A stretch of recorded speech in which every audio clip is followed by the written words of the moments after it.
ఎన్నికలకు ముందు కూడా అంటే ఎన్నికల ప్రచారంలో కూడా మేము స్పష్టంగా చెప్పినాం.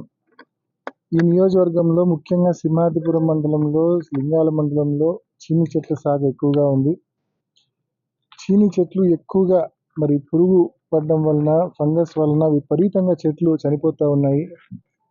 చాలా మంది గడిచిన సంవత్సరం వరకు కూడా బాగా పండిన చెట్లు, బాగా దిగుబడి వచ్చిన పొలాలు, చెట్లు ఈ సంవత్సరం గడిచిన 1-2 ఇయర్స్గా పూర్తి స్థాయిలో మరి చెట్లు చనిపోవడం జరుగుతూ ఉంది.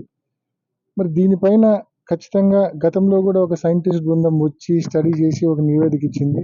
మళ్ళీ ప్రభుత్వం దీని మీద శ్రద్ధ పెట్టి, ఇది ఏ రైతుకు కానీ రైతులకు మించిన సమస్య ఇది కాబట్టి ప్రభుత్వాలు ఎంటర్ అయ్యి ఒక సైంటిస్ట్ బృందాన్ని తెచ్చి చెట్లను కాపాడుకునే దానికి ఏం చేయాలనేది రైతులకు తగు సూచనలు చేయాలా. అదేవిధంగా నష్టపోయిన రైతు నిజంగా మామూలుగా అది సీజనల్ క్రాప్ కాదు, జనరల్గా ఏదో రబీకి ఒక వేసే 3 నెలలు అంటే శనగనో లేకుంటే చెనక్కాయో లేకుంటే పత్తో ఈ మాదిరి రబీకో ఖరీఫ్కో వేసే పంట కూడా కాదు.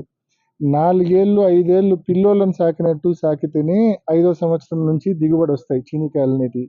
మరి అంత విలువైన చీనీకాయలు, చీనీ చెట్లు కొన్ని వేలు, కొన్ని లక్షలు మరి ఈ 2 మండలాల్లో చనిపోతే ప్రభుత్వాలు కూడా నిజంగా ఎంటర్ అయ్యి, ఒకటి నష్టపోయిన రైతులకు పరిహారం ఇవ్వాలా, తప్పకుండా నష్టపోయిన ప్రతి రైతుకు పరిహారం ఇవ్వాలా.